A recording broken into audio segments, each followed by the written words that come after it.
Welcome back to the deep dive. Usually when we tackle a topic, we're looking at something. Well, something concrete. A specific event, a piece of tech, maybe a business trend. Right, something you can pin down. Exactly. But today feels different. I've been reading through this stack of sources you sent over, the biography, the letters to Freud, the breakdowns of the Red Book, and I have to be honest. Hmm. I feel like we're about to walk into a haunted house. We're talking about Carl Jung. Yeah. And while everyone, they know the name, or at least they know the buzzwords like introvert and extrovert, Sure. the actual story of the man is, well, it's unhinged. It is absolutely unhinged, and I think in the best possible way, it's a descent into the underworld. You're right to feel that shift in tone. Yeah. When you study Jung, you aren't just studying psychology. You're studying philosophy, mythology, religion, and frankly, the occult. He essentially drew the map of the human soul that, half the world is still using. Often without realizing where the lines even came from. Completely without realizing it. That's the thing that struck me. We take these concepts for granted now.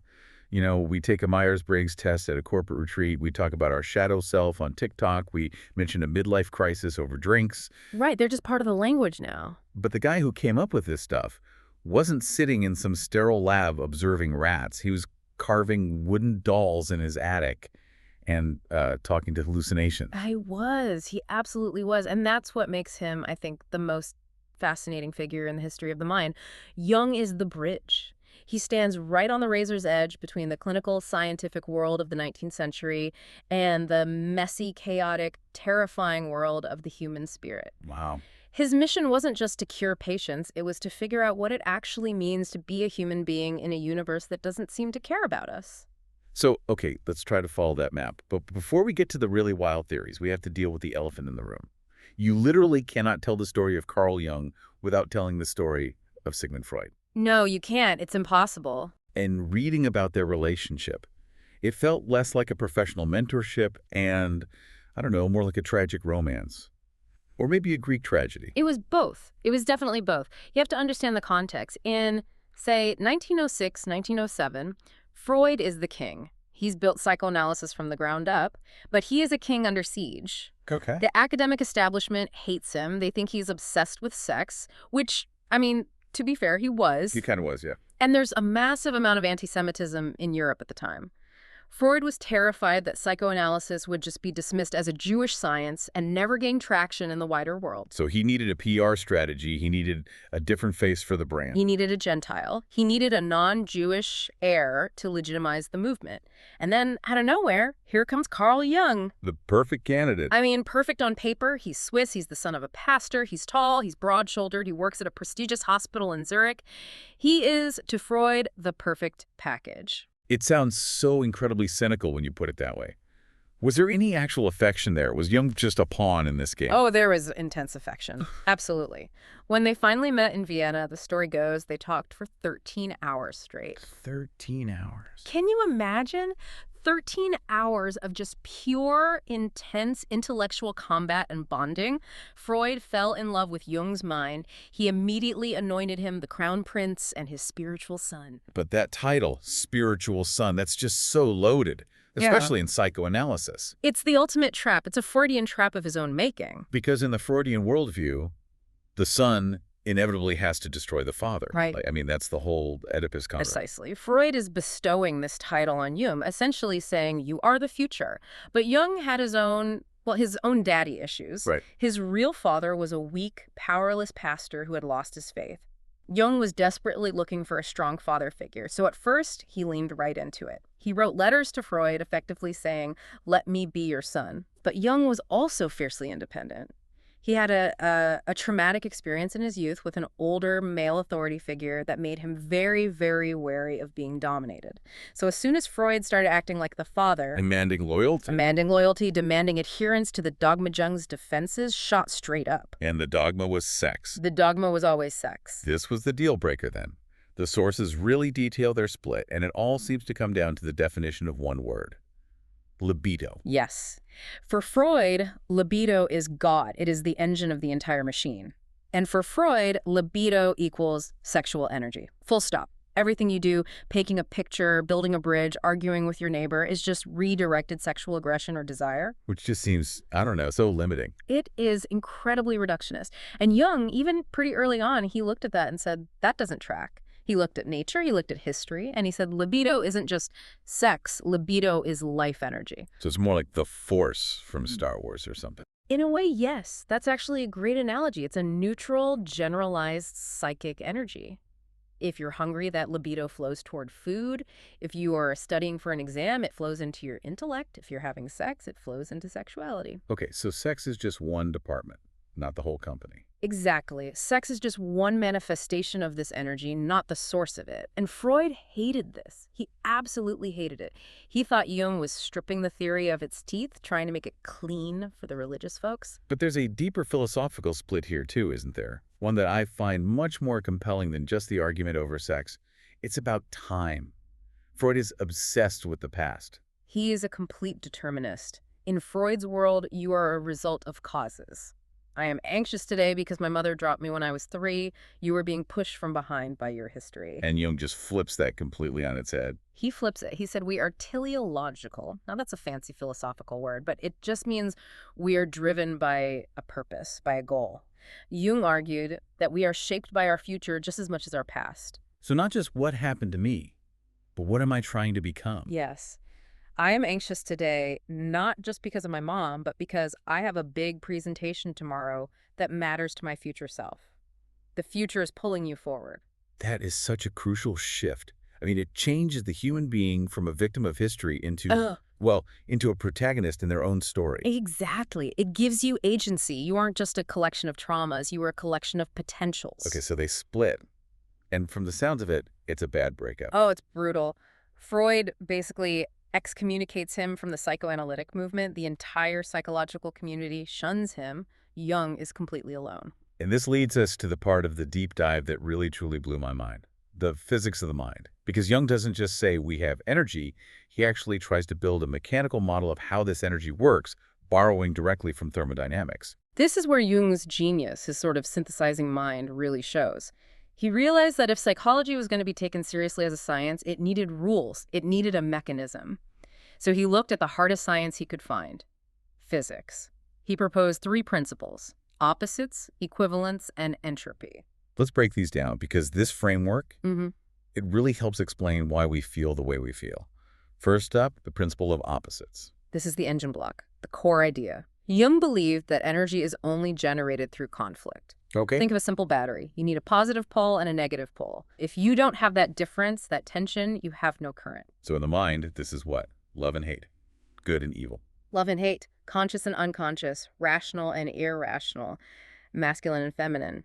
Jung's argument is that you need internal conflict to have drive. If you are completely settled, completely without conflict, you have no energy. You're inert. So when I'm torn between 2 choices, should I take this job or that job? And I feel that massive anxiety and stress, that is the energy. That's not a bug, it's a feature. That is the heat generated by the friction of those opposites. And that heat, that psychic energy, is what propels you to eventually act. Without the conflict, you'd never move. Okay, that makes a weird kind of sense. Then we have the principle of equivalence. This one sounds a lot like the conservation of energy law. It is. It's almost a direct translation. Energy cannot be created or destroyed within the psyche. It can only be moved or transformed. This is absolutely vital for understanding things like repression. How so? Okay, let's say you have a massive amount of energy directed at a hobby, say. You're completely obsessed with playing golf. You spend all weekend doing it. Right. Then, for whatever reason, you decide to quit golf cold turkey. That energy, that passion, doesn't just vanish into thin air. It's still there.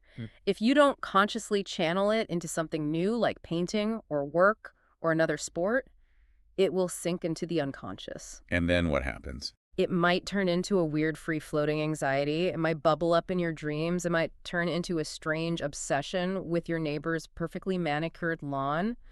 It demands to be used. It has to go somewhere. So you can't just stop caring about something. You have to actively move the caring to something else. Precisely. You have to transmute it. And then the third one, the principle of entropy. This is the one that, I don't know, it scares me a little. As it should. Entropy is the tendency toward balance. In physics, if you put a hot rock next to a cold rock in a closed system, the heat transfers until they're both lukewarm. Right. Equilibrium. Jung said the personality is always trying to do this. Energy naturally flows from your strongest, most intense points, your hot beliefs and values, to your weakest, most neglected parts of yourself. So we are naturally trying to mellow out over time. We are naturally trying to achieve wholeness, to achieve balance. If you are a radical leftist, over time, the psyche will try to introduce some conservative ideas to balance you out. If you're hyper-aggressive, the psyche will try to soften you with more feeling.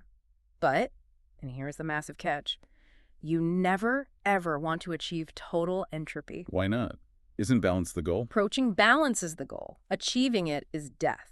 Because total entropy means no difference between the poles. And no difference means no conflict. And no conflict means no energy. That is the heat death of the personality. You become a vegetable. You become stagnant, lifeless. So life is this constant dynamic struggle to approach balance without ever fully crossing the finish line. You need to stay just unbalanced enough to keep moving forward. That is a wild way to view your own mind. It's like this psychic steam engine that runs on your own internal arguments. Yeah. But I want to pivot back to the man himself for a second, because you mentioned earlier that his real father was weak.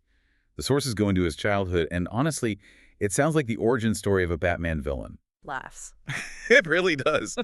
It was incredibly lonely and strained. You have to picture this.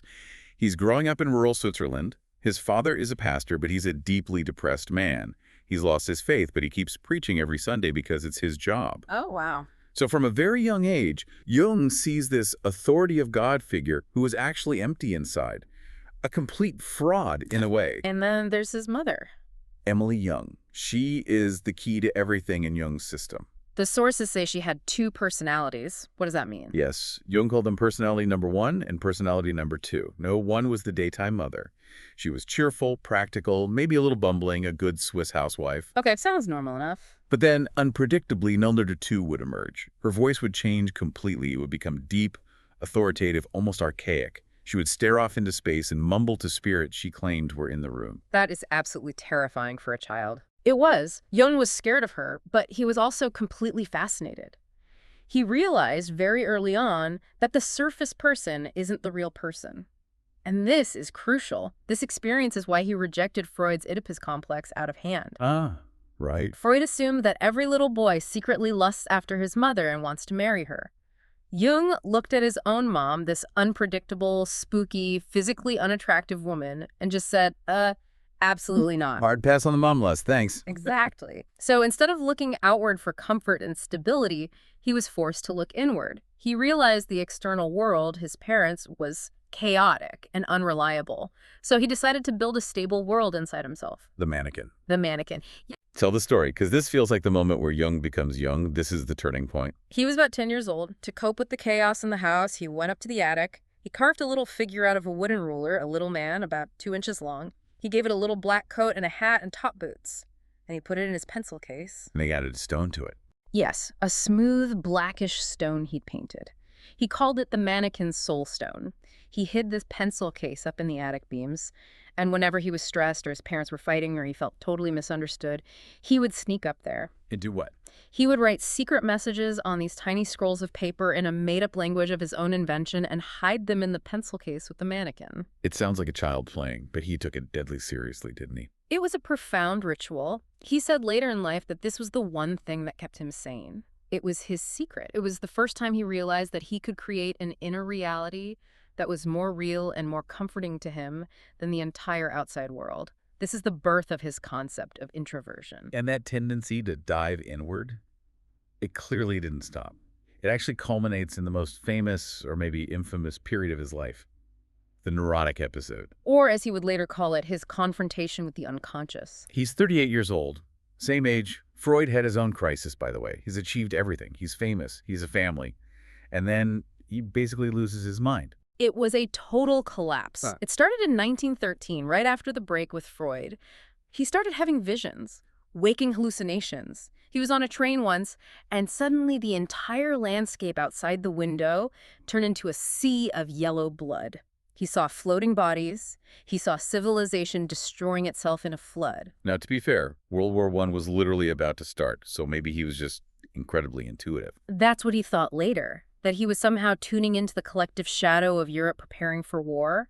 But at the time, he thought he was schizophrenic, he was terrified he was going to be locked up. But he didn't check himself into a hospital. No, he was too proud, and I think too damn curious. He decided to treat his own madness as a science experiment. And this is the Red Book. This is the Red Book. He bought this massive red leather-bound book, and every night after seeing his own patients, he would go into his study and basically induce these hallucinations. He called it active imagination. He would drop his conscious awareness and just let the images come. He met figures. He talked to a wise old man he named Philemon. He saw demons, and he painted them all in this book. There's one specific vision or dream in the notes that made my stomach turn. He describes a dream where he has to eat the liver of a little child.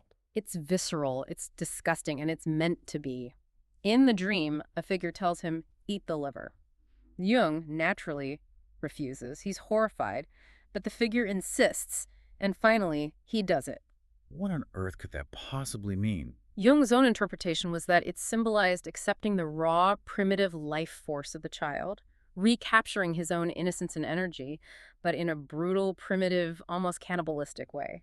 It meant he had to do something repulsive to his civilized ego in order to survive. It was about integrating the horror of life, not just the good parts. And he did this for years. This wasn't a weekend thing. For about 6 years, on and off, he was living in two worlds. By day, he was the respectable Dr. Jung seeing patients. By night, he was a voyager in hell, and he came out of it with the absolute conviction that the unconscious isn't just a trash can for repressed memories. Which is what Freud thought. Exactly. Freud thought the unconscious was just where we put the stuff we don't want to think about. Jung went down there and found that it was a library. It was a cathedral. It was the source of all creativity, all myth, and all wisdom. So he mapped the territory by walking through it himself. He drew the map with his own blood, essentially. Okay, let's look at the map he brought back. Because this is the system that, in many ways, we still use today. It starts with the ego. Right. The ego, that's the I, the center of your conscious awareness. It's the part of you that's reading a book or listening to us now. But Jung is most famous for describing how the ego relates to the world. And that's the attitudes, introversion, and extroversion. We have to fix these definitions. Because on the internet, introvert basically just means you have social anxiety and you like reading, and extrovert means you like parties. Size. It drives me absolutely crazy. It has nothing to do with social skills. You can have a shy extrovert. You can have a very socially confident introvert. So what is it really then? It's about the direction of energy flow. Does your libido, your life energy, naturally flow outward toward the object? If you see a table as your primary interest, the table itself, the people around it, the objective reality, that's extroversion. And introversion. Or does your energy naturally flow inward toward the subject? When you see the table, is your primary interest how the table makes you feel, or the idea of the table, or the memory it sparks in you? That's introversion. It's where you plug in to recharge your batteries. That's a good way to put it. Does the external world drain you or fill you? But Jung was very, very clear. Nobody's 100% one or the other. He said that would be an asylum case. Right. We all have both. But one is dominant. It's the captain on the bridge of the ship. The other one is secondary, and it often gets locked in the brig. And one in the brig can create a lot of trouble. Then he layers on top of that the functions. And this is where we get into the real weeds of things like the Myers-Briggs. We have rational and non-rational functions. And I always get stuck here. He lists feeling as a rational function. It seems wrong, doesn't it? We're taught from a young age that feelings are the opposite of rational. Right. I'm getting emotional, so I'm not being rational. But for Jung, rational just means judging. It means you're making a decision based on a consistent set of criteria. Thinking is a judgment based on true or false. It's impersonal logic. Feeling is a judgment based on value, good or bad, like or dislike, pleasant or unpleasant. So if I say, I hate this painting because the colors clash and it makes me feel sad, I am actually being rational in the Jungian sense. Yes. You are applying a consistent, albeit personal, system of value judgment. It is a structured cognitive process, not just a random outburst. Okay, that clarifies it a lot. And the non-rational ones? Sensing and intuiting. They are non-rational because they don't judge. They just intake information. They are the camera lens of the psyche. Sensing sees the pixels, the color, the shape, the hard data of what is right in front of you. Intuiting. Intuiting sees the potential. It sees around the corner. It doesn't look at the apple and see red, round fruit 3 inches in diameter. It looks at the apple and sees Snow White or a future pie or the potential for decay or gravity.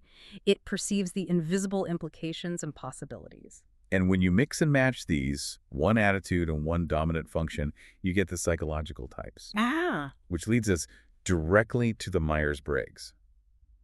I have to say, the origin story of the MBTI is one of my favorite parts of this research.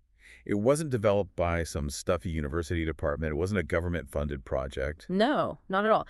It was developed by a mother who was completely baffled by her son-in-law, Catherine Cook Briggs. Catherine Cook Briggs. She was this brilliant homeschooler, an intuitive, imaginative woman, and her daughter, Isabel, brings home a guy named Clarence Myers to marry. Clarence is a lawyer. He's practical, he's logical, he's detail-oriented.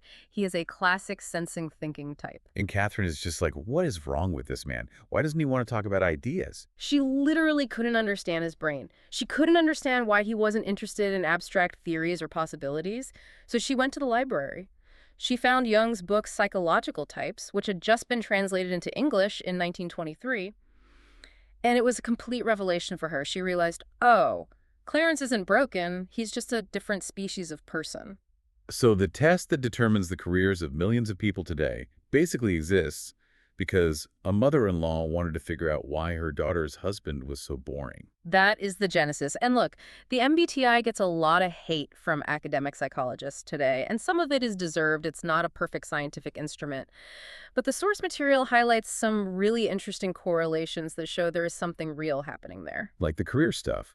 Police officers and dental students consistently testing high in extroversion, sensing, and thinking. Which is exactly what you want. If I'm getting a root canal, I do not want my dentist intuiting where the nerve is. No, thank you. I want him sensing it. I want him looking at the physical reality in my mouth and applying logic. Whereas writers, counselors, and artists skew heavily toward intuition and feeling. Of course. Because they deal in the currency of human experience, metaphor, and abstract concepts. It's not a horoscope. It's a preference for which mental tools you like to use most often. But Jung would say that the ego and all these types, that's just the main floor of the house. The house is much, much bigger. We have to go down into the basement, the unconscious. And Jung splits the basement into two distinct levels. This is the big divergence from Freud. This is where he goes completely off the map. Freud thought there was just one basement, the personal unconscious. The filing cabinet. Exactly. A good metaphor. It's where you store the memories you forgot or the traumas you repressed. And Jung agrees that's there. This is where he says complexes live. Define a complex for me, because we use that word all the time. He has a God complex. She has a mother complex. Think of a complex like a magnet in your subconscious. Let's say you have an inferiority complex. It's a bundle of memories. Every time you failed a test, every time you were teased on the playground, every time you felt small, all glued together by a strong central emotion of inadequacy. And when it gets triggered in the present. The magnet turns on, and suddenly you aren't reacting to the present moment. Yeah. If your boss gives you a tiny piece of constructive criticism, you don't just hear the critique. You hear every single time you've ever been called stupid, you overreact. The complex momentarily possesses the ego. Okay, so that's the personal unconscious, the first level down. But Jung keeps digging. He breaks through the floor of that basement and finds, well, the catacombs, the collective unconscious. This is the idea that gets him in so much trouble with the scientists. Because it sounds like magic. It sounds mystical. It sounds like telepathy or reincarnation. But Jung insisted it was biology. He argued that just as we inherit the physical structure of our bodies, 2 arms, 2 legs, a liver, we inherit the fundamental structure of our minds. We are not born as blank slates. But how does that work? I don't inherit my grandfather's specific memories. I don't know his password to his bank account. No, you don't inherit the content. You inherit the form, the empty container. Think of a weaver bird. It's born knowing how to build a specific, incredibly complex nest. It's never seen another bird build one. The experience isn't inherited, but the blueprint is. Jung says humans have psychic blueprints, too. And he calls these blueprints archetypes. Yes. These are the inherited predispositions. We don't inherit the image of a specific snake, but we inherit the predisposition to react to long, slithery things with a mixture of fear and awe. We inherit the mother archetype, the universal expectation that there's a nurturing, life-giving figure. We inherit the hero archetype. And his proof for this was that he kept finding these same characters and symbols in the dreams and mythologies of cultures that had never had any contact. Exactly. Why does a modern patient in Zurich have a dream about a solar phallus that looks exactly like a liturgy from an ancient Greek cult he's never even heard of? Jung's answer is, because they are both reading from the same universal human hard drive. Let's walk through the big archetypes then, because these are the characters that he says run our lives from behind the scenes. First, the persona. The mask.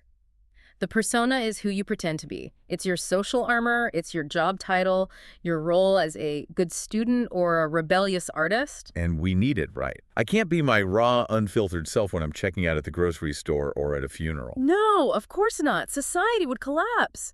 We need these polite fictions to function. The danger is when you forget you're wearing a mask, when you believe the fiction. Jung calls it inflation of the persona. It's when the ego identifies completely with the persona. Like the rock star who starts to believe he actually is a god, even when he's just at home buying milk. Or the doctor who thinks he is medical authority, incarnate, and can't just be a normal husband or a father. If you become your mask, you stop growing. You become a hollow shell. Then we have the shadow. This is probably the most famous one, the dark side. The shadow is everything you refuse to be. It's the bag of unwanted personality traits you drag behind you. It contains your greed, your lust, your aggression, your selfishness, everything your parents and teachers and society told you was bad. But the notes here make a really interesting and important distinction. Yeah. The shadow isn't just evil. This is crucial. If you get nothing else from this deep dive into Jung, get this. The shadow is dangerous, yes. It contains the monster. But it is also the source of your vitality. It's the source of spontaneity. It's the source of raw creativity and healthy aggression. So if I completely repress my shadow, if I am perfectly good and nice and polite all the time, what happens to me? You become boring. You become lifeless, anemic. Jung famously said he would rather be whole than good, because a person who has cut off their shadow is brittle, they have no teeth, they have no depth. The goal isn't to kill the monster in the basement. It's to go down there with a flashlight and tame it. You have to integrate it. You have to own it. You have to admit, yes, I am capable of violence. Yes, I am capable of cruelty. Because only once you own it can you actually control it. If you deny it exists, it controls you from the dark. That's a heavy thought. I'd rather be whole than good. It's the only way to be truly human, according to Jung. Okay, then we have the gender archetypes, the anima and the animus. Jung was writing in the early 1900s, but he was way ahead of his time here. He argued that we are all psychologically bisexual. A man has a minority feminine personality inside him, that's the anima, and a woman has a corresponding masculine personality, the animus. And these govern how we relate to the opposite sex. They do, but more importantly, they govern how we relate to ourselves. A man needs to be in touch with his anima to access his feelings, his intuition, his tenderness. If he represses it, he becomes a caricature of masculinity, cold, rigid, brutal. And for women? A woman needs her animus to access her logic, her assertiveness, her ability to stand her ground in the world. If these archetypes aren't integrated, the personality is one-sided and incomplete. And finally, the center of the mandala. The big boss, the self. The self. This is a God image within the psyche. It is the archetype of wholeness, the total unity of the conscious and the unconscious. It's the ultimate goal of life. But Jung is very clear. You can't reach this in your 20s. You can't even really start the journey. Impossible. It's not a young person's game. This brings us back to his timeline of life. And this is why the midlife crisis is such a core part of his theory. Jung basically dismisses childhood, doesn't he? Compared to Freud, he barely talked about it. He really does. He viewed children as mostly appendages of their parents. He said most childhood neuroses are just the parents' own unsolved problems reflecting onto the kid. So for him, the real game starts in young adulthood. The first half of life, let's say from puberty to around 35 or 40, is about the ego. It's the solar journey. You are expanding outward. You need to be extroverted. You need to get the job, find the mate, build the house, prove your worth to society. You are building the persona, polishing the mask. You are building the container for your life, but then you hit 40. The noon of life, as he called it. The sun reaches its peak and starts to set. Jung says that at this point, the biological and social goals are often met. You've reproduced, you've established yourself, but suddenly you feel empty. You have the car, the house, the job, and you think, is this it? Is this all there is? And our modern society tells us this is a bad thing. Oh, he's having a crisis. He's going to buy a red Corvette. It's a failure. Jung says, no, this isn't a mistake. This is the most important pivot of your entire life. The energy that was flowing outward must now turn and flow inward. The second half of life is not for society. It's for culture, for spirit, for meaning. This is individuation. This is where you finally become who you really are. You shed the persona, You confront the shadow. You integrate the anima or animus. You stop trying to please the world and start trying to please the self. It's so validating to read the research in the source material that actually backs this up. It mentions these studies showing that people who engage with this crisis, who make the changes, switch careers, leave the bad relationship, they end up happier and with a greater sense of well-being in their 60s and 70s than the people who just stayed the course and ignored the call. It turns out avoiding the question is far worse than the pain of actually trying to answer it. Before we wrap up, I just want to touch on the quirky side of Jung one last time, because he sounds like this profound wizard, but he was also kind of a mess. Laughes. He was very, very human. Yes. The money paranoia thing is just hilarious. He married Emma Rauschenbach, who's the second richest heiress in all of Switzerland. He was loaded. But he grew up very poor, the son of a country parson, so he never got over that fear. He would hide cash, large amounts of it, in his library books. And then he'd create secret codes to remember where it was. He would create a complex cipher to remember which book held the money. And then, being the classic absent-minded professor type, he would lose the cipher or completely forget the code he'd invented. And the garden. He would bury jars of gold coins in his garden at Bullingen. And yes, according to the biographies, sometimes he couldn't find them again. It makes me feel so much better about losing my car keys. It should. It just shows that even the man who understood the collective unconscious couldn't always manage his own personal checking account. So we have the map. We have the weird anecdotes. We have the warnings. What is the big takeaway? Yeah. Jung looked at the modern world, our world, and he was deeply worried. He was profoundly worried. He saw the rise of science, reason, and technology as a double-edged sword.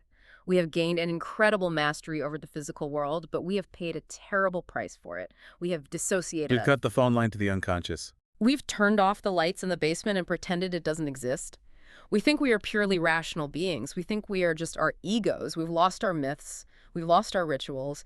And Jung's great warning was that if you ignore the unconscious, it doesn't just go away. It gets hostile. It bursts out in other ways. It bursts out in mass psychosis, in brutal wars, in widespread addiction, in a pandemic of meaninglessness. He would look at our society today, obsessed with the persona on Instagram, disconnected from genuine meaning, medicating our anxiety into oblivion, and he would just nod and say, "I told you so." That is a terrifying thought. But I want to leave the listener with the hopeful part of this, the teleological part we talked about at the beginning. Yes. Let's end on the pull, not the push. Freud says the past is pushing you. Your trauma is shoving you forward. Jung says the future is pulling you. Think of it this way. The self, that whole integrated, wise, complete version of you, already exists as a potential in the future. And it is acting like a magnet pulling you towards it. So the pain I feel right now, the confusion, Yeah. sense that something is wrong. That isn't just random suffering. That is the tension on the rope. That is your future self trying to drag you toward it. The depression might be your future self saying, "This job, this life, isn't it? Stop." The anxiety might be your future self saying, "You're wearing a mask that is too tight and it's suffocating you. Take it off." So the question isn't what broke me in the past. The question is, who is trying to meet me in the future? And do you have the courage to drop what you're doing and go meet them? That's the question. Thanks for listening to The Deep Dive. We'll see you next time.